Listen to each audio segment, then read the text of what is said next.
Assalamualaikum warahmatullahi wabarakatuh. Oke, Mimin lanjutkan lagi cerita dokter konyol Lee Fugui-nya. Tapi seperti biasa, bantu dulu tekan tombol like dan berkomentar. Tuan dan Nona, terima kasih sudah dan sebelumnya. Gas. Bab 2756 Panggilan bantuan dari Yanjing. Menghadapi pertanyaan Meng Tian, Lee Fugui tertawa dan berkata dengan santai, "Gampang, kan? Kalau begitu, kau bisa ikut aku dan duduk di punggung unicorn itu. Kau tadi bilang kau bisa melihat di mana iblis bersembunyi dalam radius 1000 meter. Saat unicorn itu terbang, kau hanya perlu menatap tanah. Begitu kau menemukan ras iblis, tunjukkan saja padaku. Aku akan mengikuti petunjuknya dan mengeluarkan peri iblis." Ketika Mingji dan Hua Duo mendengar apa yang dikatakan Lee Fugui, kedua gadis itu tidak dapat menahan tawa terbahak-bahak. Suster Ming berbisik, "Fugui, kau menggunakan unicorn sebagai pesawat pengintai." Lee Fugui merentangkan tangannya tanpa daya dan berkata, "Aku tak bisa berbuat apa-apa.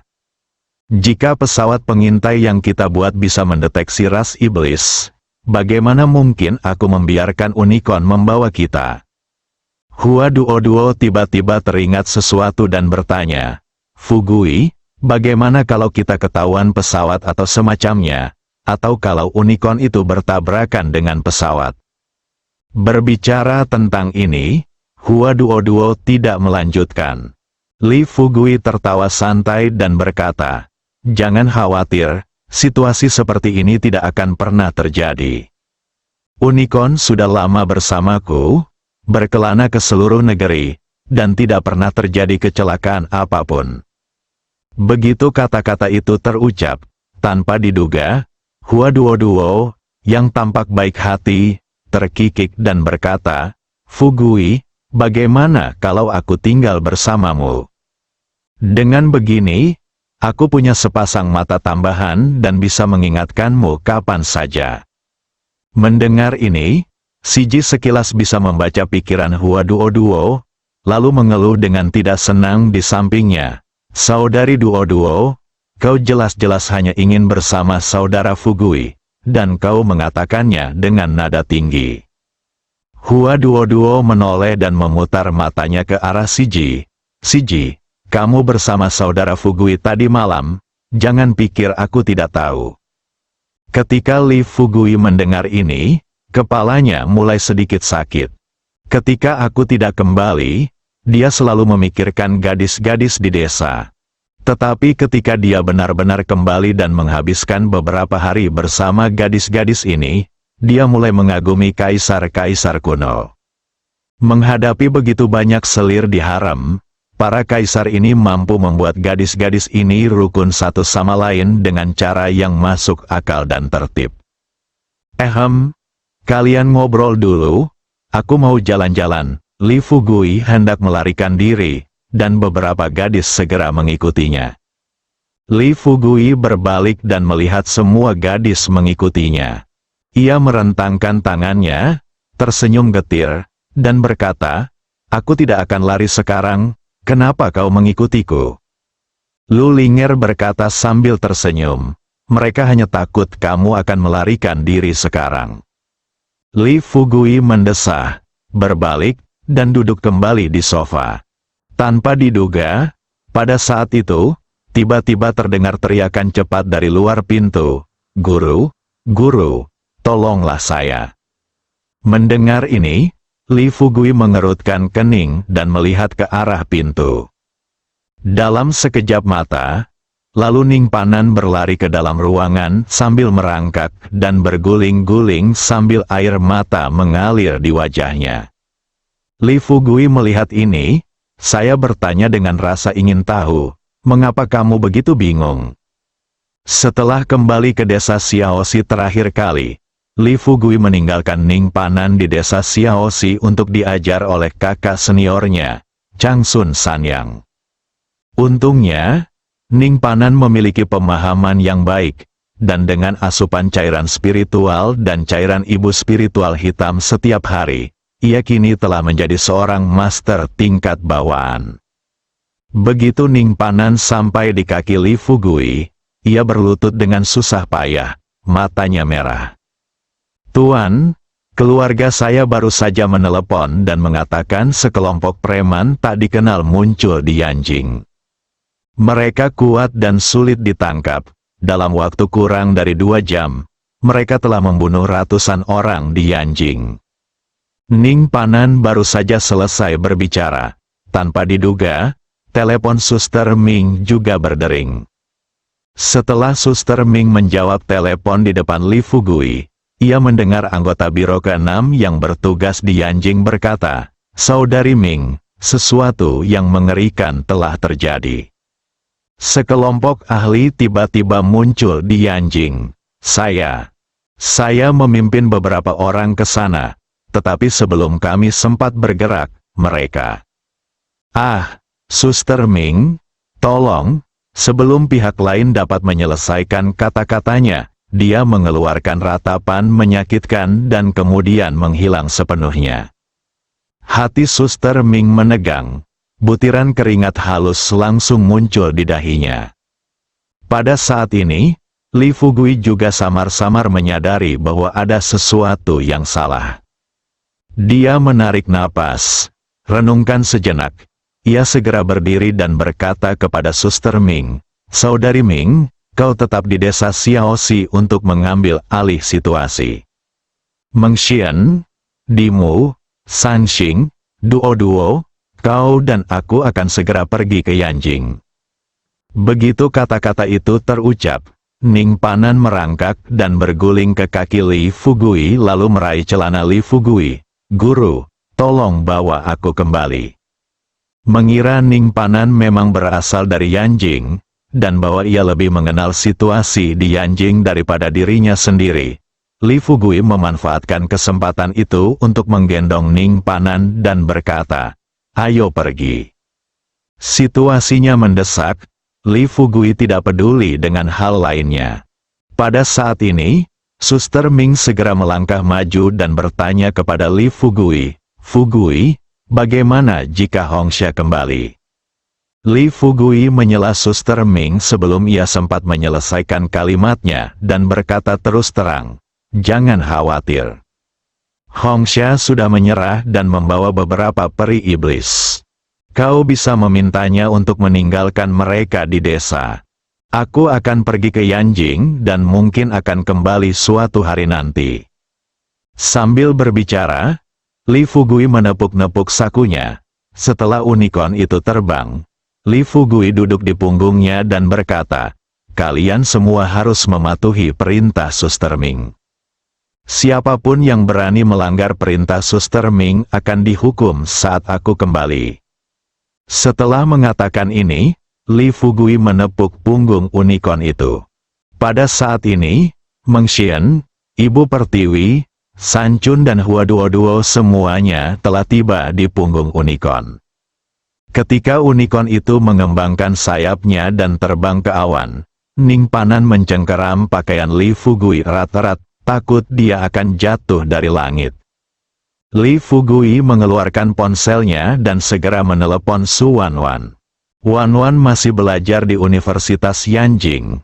Jika bajingan dari klan iblis ini menyerang Su Wanwan, dia merasa bahwa dia benar-benar tidak akan mampu mengendalikan diri dan akan memotong-motong para iblis abadi dari klan iblis ini menjadi beberapa bagian saat dia bertugas di Yanjing.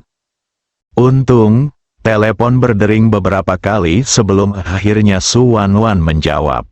Namun, begitu menjawab, ia tersedak dan berkata, "Saudara Fugui, sesuatu yang besar terjadi di Yanjing.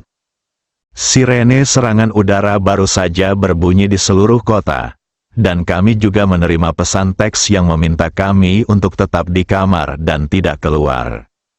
Li Fugui bertanya, "Di mana kamu sekarang?" Su Wanwan tersedak dan berkata, "Saat kecelakaan tadi terjadi, Nona Dingdang mengantarku ke keluarga Ning. Sekarang, Nona Dingdang, aku, dan seluruh keluarga Ning bersembunyi di ruang bawah tanah. Kakek Ning Zetian, Dia membawa beberapa prajurit kuno dari keluarga Ning dan melindungi kita di halaman. Telapak tangan Li Fugui sudah penuh keringat. Dia tidak memiliki banyak saudara kandung dalam hidupnya. Li Xiuling adalah yang pertama, dan Su Wanwan adalah yang kedua. Adapun gadis-gadis lainnya, meskipun mereka dapat dianggap sebagai anggota keluarganya, Su Wanwan dan Li Xiuling setidaknya merupakan dua gadis pertama yang menemaninya. Belum lagi, meskipun Su Wanwan bukan saudara kandungnya, dia selalu memperlakukannya seperti saudara perempuannya sendiri. Sambil memikirkan hal ini, Li Fugui berbisik kepada Su Wanwan, "Wanwan, dengarkan aku.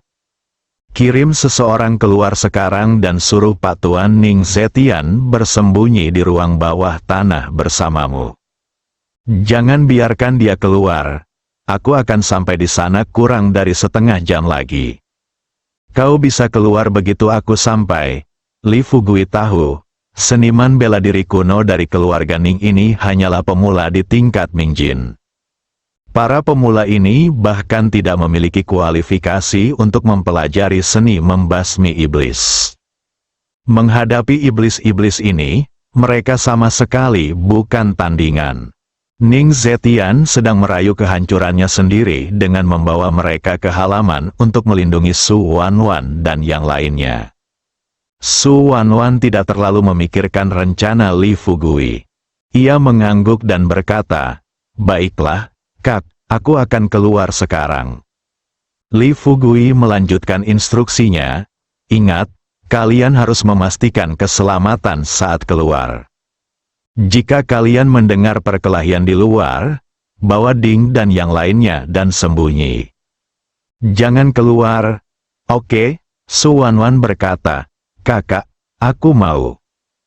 Tutup teleponnya, Li Fugui menepuk punggung unicorn itu lagi. "Unicorn, cepatlah."